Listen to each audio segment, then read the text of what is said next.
Chris here, everybody. How you doing? Thank you for tuning in to Wicked Repairs. Today, we're getting rid of this old hood. We're putting a new stainless hood that's going to match our oven. So I've had it here for a little while. I haven't had time to do it, and I also have to do a little bit of changing the way it's wired. So I'm going to show you that real quick, and we're going to get down to replacing this. I don't know how much of I'm going to actually show in this video, but I'll show you some steps and tell you some steps along.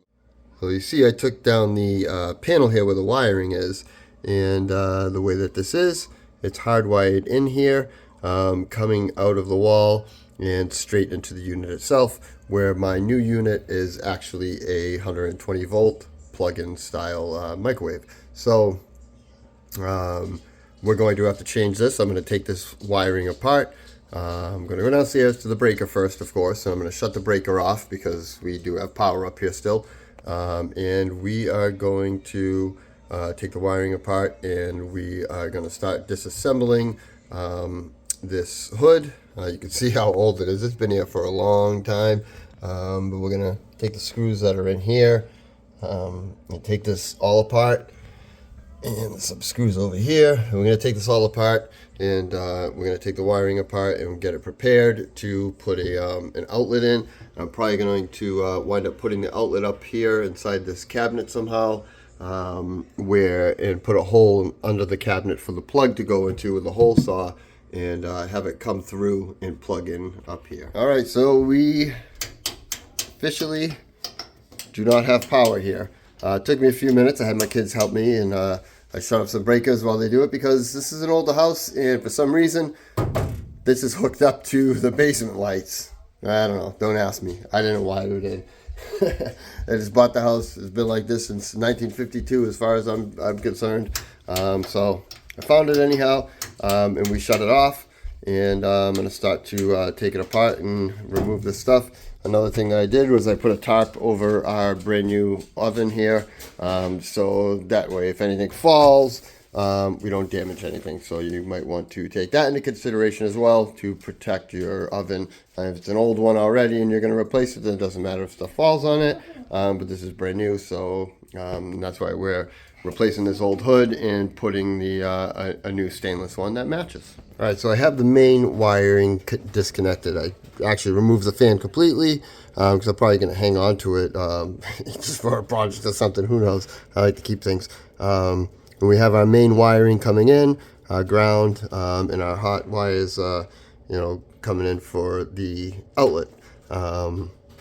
This is all for the switches for the fan and the light, in the light socket here as well. So now that we have the main wiring coming in all disconnected, I'm going to remove this nut up here, so that when we take the hood apart, we can remove this, and then take off the screws for the hood. Now the way that this particular hood is, I loosen up the screws here.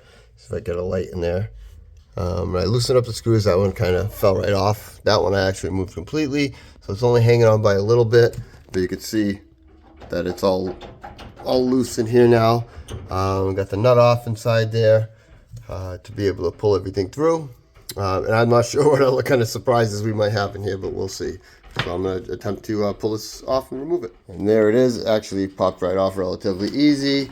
It looks like I got a little bit more work here to do because what the heck, man? Seriously? Like, what shoddy, crappy work that someone did on this. So now I'm going to have to fix all that. I'm going to clean this up. I'm going to double check these tiles, make sure none of them are loose. No, everything seems okay, but jeez, look at that. What the heck? I don't know what went on there when they put this in, but I'm going to have to fix that now. So thank you very much to whoever did that. So the only good thing about this crappy job that they did is that I can see through all these holes, and I can see that basically where these holes are is where the stud is. So I made a small little hole here, through the cabinet and through the wall with the hole saw, and that's actually the proper size to feed this through, but I wanted to use that as a starting point because this is where I'm going to put the outlet so that I can plug in my microwave here when I put this range, when I put in the the over the range microwave and hood here. I'm going to need the power. This is where I'm going to have my power supply. There's probably other ways I can do it. This is probably the easiest way, especially considering that this is all tiled. I don't want to remove any of the tile to have to put in an outlet, so I figured it'd be easier to do it this way. I don't know. This is the first time I've ever done this. And this way it's going to be relatively easy, I believe. Just have to take these wires through and come up through here, through this box, which of course I'm going to cut that and recess that in.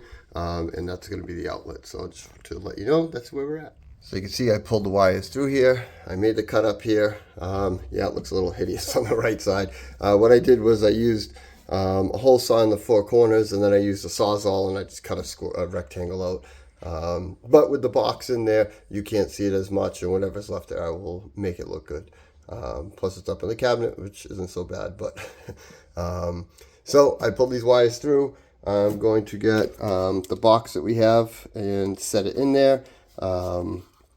And I'm also going to get the outlet ready to wire that in. So we're going to set this in. I have a faceplate to make it look all nice and everything, so you won't even see that little crooked cutout once it's done. But I'm going to mount this in there.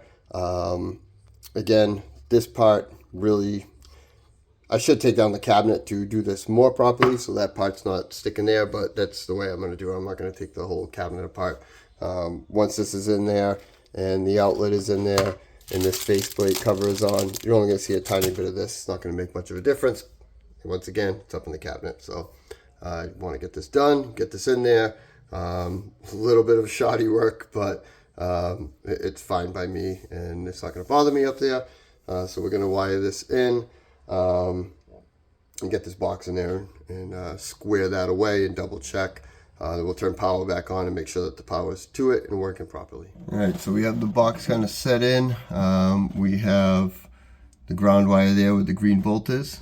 We have our white wire here, and on the opposite side we have our black wire, our hot wire. So I'm gonna secure this into the box, and then I'm gonna go turn the power on downstairs, and we're gonna test this outlet, make sure it works.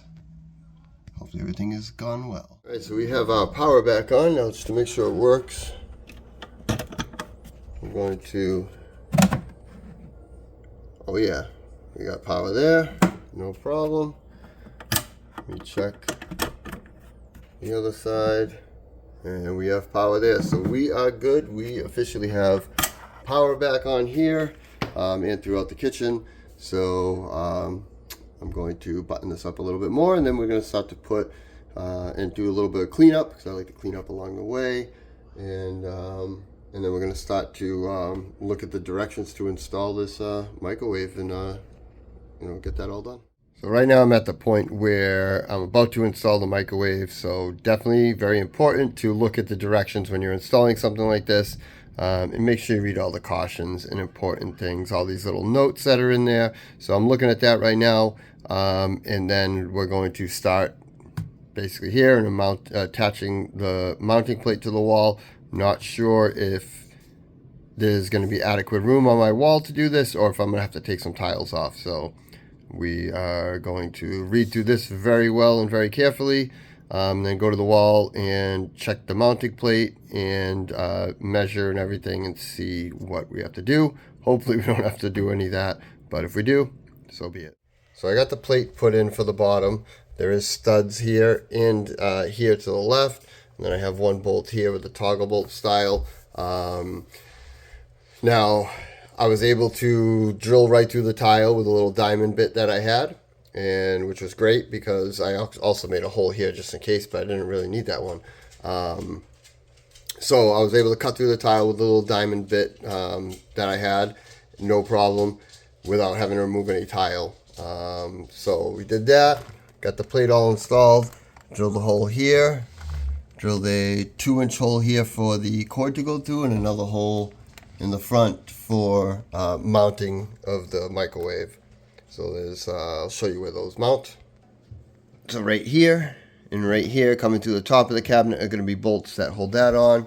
I checked this because there is different ways if you're venting outside or keeping the ventilation inside. So I didn't want to make a hole in the side of the house and do all that. So I am recirculating the air into the kitchen. So the blower, you have to check the orientation on this.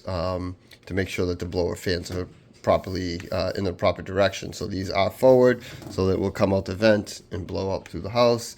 If it was going to be vented outside, you would have to take the blower and make sure it's facing either up or backwards towards the outside. So there's a little lip underneath here where it's going to sit on that bracket. We're going to set that in there and then get the bolts in here. Hopefully everything's lined up, and we'll be pretty much about good. And I'm going to plug it in.